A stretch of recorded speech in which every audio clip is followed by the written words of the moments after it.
بسم اللہ الرحمن الرحیم۔ السلام علیکم۔ حضرت عمر فاروق جب تخت خلافت پر صدر نشین ہوئے تو آپ کی خلافت کا چرچا اور آپ کی شان و شوکت کی دھوم مشرق سے مغرب تک جا پہنچی۔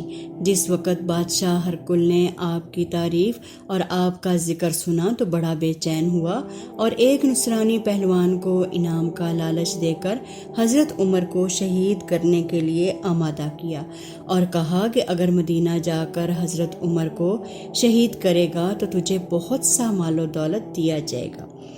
یہ حکم سن کر وہ نصرانی پہلوان مدینہ کی طرف روانہ ہوا۔ جب مدینہ کے قریب پہنچا تو اسے پتہ چلا کہ مسلمانوں کے امیر حضرت عمر ایک بیوہ اور یتیم بچوں کی زمین اور باغات وغیرہ کو دیکھنے کے لیے باغ میں تشریف لے گئے ہیں۔ یہ نصرانی پہلوان بھی باغ میں جا پہنچا اور حضرت عمر کو دیکھ کر ایک درخت پر چڑھ گیا۔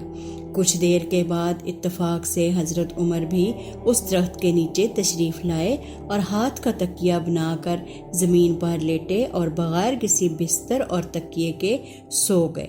آپ کو سوتا دیکھ کر وہ نصرانی پہلوان درخت سے نیچے اترا اور آپ کو شہید کرنے کا ارادہ کیا، لیکن جیسے ہی تلوار اٹھائی تو ایک شیر فوراً آپ کے پاؤں کی طرف سے آیا، جس کی صورت دیکھ کر وہ نصرانی پہلوان بے ہوش ہو کر زمین پر گر گیا اور شیر چاروں طرف سے آپ کا پہرا دینے لگا اور آپ کے تلوے چاٹنے لگا۔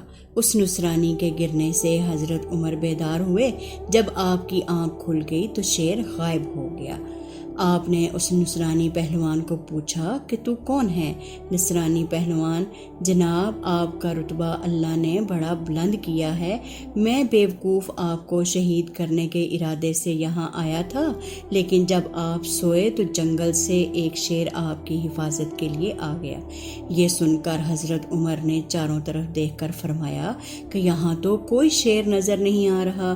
اتنے میں غائب سے آواز آئی کہ اے عمر، تو ہمارے دین کی حفاظت کرتا ہے، ہم تیرے دشمنوں سے تیری حفاظت کریں گے۔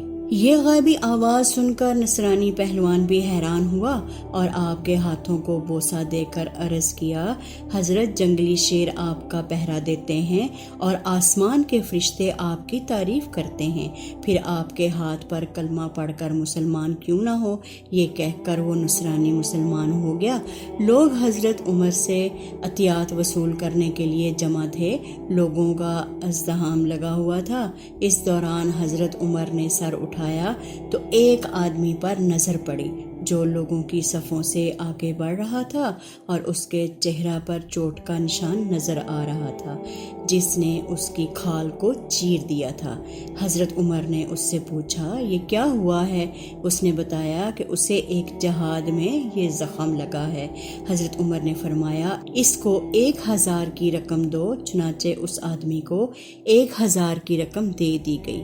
پھر دوبارہ فرمایا، اس کو 1000 مزید دو۔